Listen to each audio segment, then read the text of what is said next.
భారతదేశ అభివృద్ధి గురించి ఎవరు మాట్లాడినా స్వతంత్రం వచ్చి ఇన్నేళ్లైనా అంటారు. అంతే తప్ప గణతంత్రం అయ్యి ఇన్నేళ్లైనా అని ఎవరు అనరు.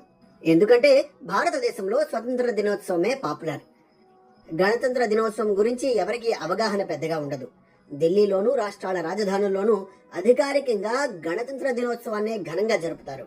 విదేశీ దేశాధినేతలు అతిథులుగా వస్తారు. విన్యాసాలు, అవార్డులు, మెడల్స్ అన్నింటికీ మించి పెరేడ్. ఇవన్నీ స్వతంత్ర దినోత్సవం నాడు కాకుండా గణతంత్ర దినోత్సవం రోజే చేస్తారు. కానీ వాస్తవానికి జనవరి 26న తప్ప వేరే సందర్భంలో గణతంత్రం ప్రస్తావన ఉండదు. పాస్పోర్టు మీద తప్ప ఎక్కడ రిపబ్లిక్ అనే పదం పెద్దగా కనిపించదు.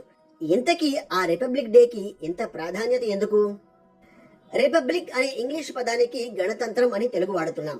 రిపబ్లిక్ అంటే ప్రజలే పాలించే దేశం అని అర్థం. ఆ దేశాన్ని పాలించే అధికారం ప్రజలు ఎన్నుకునే వాళ్ళకే ఉంటే దాన్ని రిపబ్లిక్ అంటారు. భారతదేశాన్ని పాలించే అధికారం నిజంగా భారతీయుల చేతికి వచ్చిన రోజు ఈ రిపబ్లిక్. అంతేకాదు, భారతీయులు రాసుకున్న రాజ్యాంగాన్ని అమలు చేయడం మొదలుపెట్టిన రోజు ఇది. భారతీయులు పరోక్షంగా ఎన్నుకునే వ్యక్తి రాష్ట్రపతి అయిన రోజు ఇది.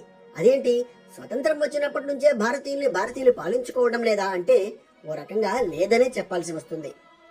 ఏ ప్రభుత్వమైనా పాలించడానికి కొన్ని చట్టాలు కావాలి. ఆ చట్టాల ప్రకారమే పాలన సాగుతుంది. దేశానికి అత్యున్నత చట్టం రాజ్యాంగం. భారత రాజ్యాంగం రాకముందు బ్రిటిష్ పార్లమెంటు చేసిన 1935 నాటి భారత ప్రభుత్వ చట్ట ప్రకారమే ఈ దేశంలో పాలన సాగేది. తరువాత 1947లో భారతదేశానికి స్వతంత్రం వచ్చింది. అయితే స్వతంత్రం వచ్చిన తరువాత కూడా భారత ప్రభుత్వం 1935లో బ్రిటిష్ పార్లమెంటు చేసిన చట్టాన్నే కొద్దిగా మార్చి వాడుకుంది. చివరకు 1950 జనవరి 26 ఆ చట్టం స్థానంలో భారత రాజ్యాంగం అమల్లోకి వచ్చింది. కేవలం రాజ్యాంగమే కాదు, స్వతంత్రం వచ్చినప్పటి నుంచి దేశానికి ప్రధానమంత్రి ఉన్నా దేశాధినేతగా రాష్ట్రపతి మాత్రం లేరు. రాష్ట్రపతి బదులు 6వ జార్జ్ ఈ దేశానికి చక్రవర్తిగా కొనసాగారు. జార్జ్ 6 1948 జూన్ వరకు చక్రవర్తిగా, ఆ తర్వాత 1950 జనవరి 26 వరకు రాజుగా కొనసాగారు. ఆ రాజు ప్రతినిధిగా భారతదేశంలో ఉండే గవర్నర్ జనరల్ ఆఫ్ ఇండియా పదవి కూడా 1948 జూన్ వరకు బ్రిటిష్ వ్యక్తి అయిన మౌంట్ బాటన్ చేతిలో ఉండేది. ఆ తర్వాత భారతదేశ విజ్ఞప్తి మేరకు భారతీయుడైన చక్రవర్తుల రాజగోపాలాచారికి ఇచ్చారు. అతను కూడా సాంకేతికంగా భారతదేశంలో బ్రిటిష్ రాజప్రతినిధిగా ఉన్నట్టే. 1947 ఆగస్టు నుంచి 1950 జనవరి మధ్య ఈ సంధికాలాన్ని డొమినియన్ ఆఫ్ ఇండియా అంటారు. అంటే దేశాధినేతగా ప్రజల నుంచి వచ్చిన వ్యక్తి కాకుండా రాజు ఉంటాడు, కానీ అతనికి తక్కువ లేదా పరిమిత అధికారాలు మాత్రమే ఉంటాయి. భారతదేశంలో కూడా స్వతంత్రం వచ్చినప్పటి నుంచి గణతంత్రం అయ్యే వరకు అలాగే ఉందన్నమాట. చివరకు 1950 జనవరి 26న బ్రిటిష్ రాజు స్థానంలో ఆయన ప్రతినిధి భారత గవర్నర్ జనరల్ స్థానంలో రాష్ట్రపతి పదవి అమల్లోకి వచ్చింది.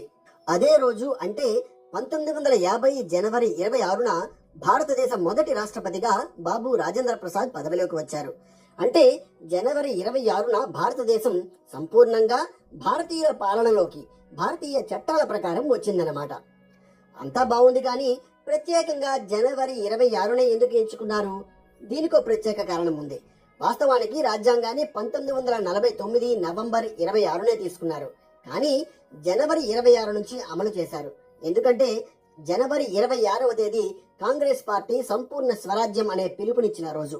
అప్పట్లో బ్రిటిష్ వారి నుంచి పూర్తి స్వరాజ్యం కావాలా, లేకపోతే కొంచెం పవర్ బ్రిటిష్ చేతుల్లో ఉండి కొంచెం పవర్ భారతీయులకు ఇవ్వాలా వంటి చర్చలు జరిగేవి. అదంతా కుదరదు, పూర్ణ స్వరాజ్యం కావాలంటూ 1929వ సంవత్సరం జనవరి 26న భారత జాతీయ కాంగ్రెస్ పిలుపునిచ్చింది. ఆ నినాదం నిజంగా సాకారమైన రోజుగా అదే తేదీన రాజ్యాంగాన్ని అమల్లోకి తీసుకుని భారతదేశాన్ని గణతంత్ర దేశంగా ఏర్పాటు చేశారు. వాస్తవానికి స్వతంత్రం వచ్చే నాటికి భారతదేశం సంబరాలు చేసుకునే పరిస్థితిలో లేదు. దేశ విభజన జరిగింది, మత కలహాలు, అటు ఇటుగా లక్షలాది మంది వలసలు, అంతా కల్లోలంగా ఉండేది. దానికి తోడు దేశంలోని చాలా భూభాగం సంస్థానాల కింద ఉంది. దానికి ఉదాహరణ తెలంగాణయే. భారతదేశానికి స్వతంత్రం వచ్చే నాటికి తెలంగాణ భారతదేశంలో కలవలేదు. ఇలా ఎన్నో సమస్యల మధ్య స్వతంత్రం వచ్చింది.